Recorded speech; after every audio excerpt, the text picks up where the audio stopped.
James Shields with the Padres. It's a whole new team. Al, my big picture take on this is that they're giving themselves a shot. Like, a lot of things can happen in the season, a certain dynamic, and I think it is possible to see them at the win curve where a second wild card could be possible. Are you there with that? Oh, absolutely. I mean, the whole invention of the second wild card, it has added, at least, I think, exponentially 4 to 6 more teams in each respective league because of that. We saw last year where 88 wins got you in the dance. So I look at this as a whole. Look, Preller has been amazing, I think, as a young general manager coming in to really shaking things up. When you add some of the firepower that they did offensively, somewhere along the line, it was one of those that sit in the room and say, are we close? Like, what else do we need to not be 1 foot in, 1 foot out? I think that's the worst thing for a fan base and also an organization, to kind of be in and not quite all the way. I think James Shields does that. Does it make them win the West? I don't believe it does, but yes. But what I like about it is, as a San Diego Padres fan, I'm excited. You know, you say Upton, Myers, Kemp in the outfield, James Shields, maybe, possibly opening day starter. What I like is that it slots the other 3 guys that are pretty good. Cashner, Ross, and Kennedy. Now you throw them as a 2-3-4, having Shields at the top of the rotation.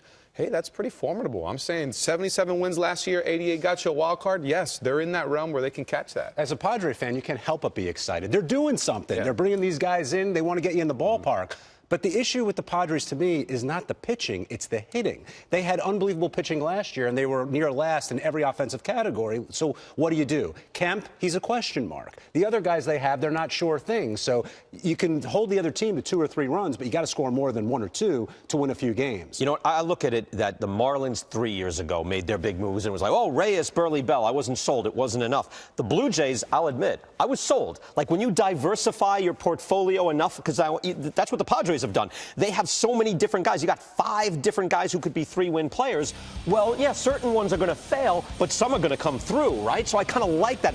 Now, I was wrong on the Blue Jays. Take a look at what they did. It didn't work out. Yeah. But you give yourself a chance for it to work out. I kind of buy the Padres. I'm not as high on them as you guys are, but, I mean, they were only a few games under 500 last year. But look at that division. You got the Giants and the Dodgers. Arizona's going to be a little bit better. And Colorado, I don't know what they're doing. All right, so with that said, John, the 77 wins that they had last year, based on these moves, and I believe that there's certain motivations with guys. I got to believe with Kemp, knowing that he's 90 miles south from a team that, if he could stick it to him, not saying that I'm sure that he's consciously thinking about sticking to the Dodgers. That's part motivation. I think Justin Upton being in a walk year, generally speaking, I don't know if it supports Brian, but, there's always that kind of little extra motivation going into your free agency year. I think Justin Upton's going to have a heck of a year. Who knows with Will Myers? This offense, in my mind, is no question better than it was last year. So are they 6, 7, 8 games better with the moves that they made? Maybe. I think so. I like that you put that. There might not be data to support that. Right. There might not be. But I'm with you. It's like, are you motivated in your walk year? Yeah, I would think so. Let me ask you something from a baseball point of view, since we have 2 major league players here.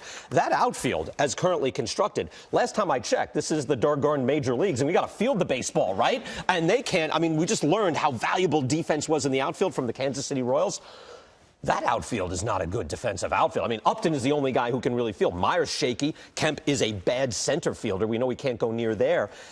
When it actually plays out on the field, what's it going to look like? Is it okay as of now, or can you not stand that defense? Well, it could be a problem, especially at Petco. You know that. There's so much space. There's quirky corners. It's a unique outfield, and they have to be able to run the ball down. I agree with you. Kemp's got to be in right field. I assume right. I'd probably have Upton in left or vice versa. Will Myers, to me, is interesting. He's an athlete. He's a young player. I know the first year he was exciting with Tampa Bay. Can he make the transition to be an everyday center fielder? I'm not sure.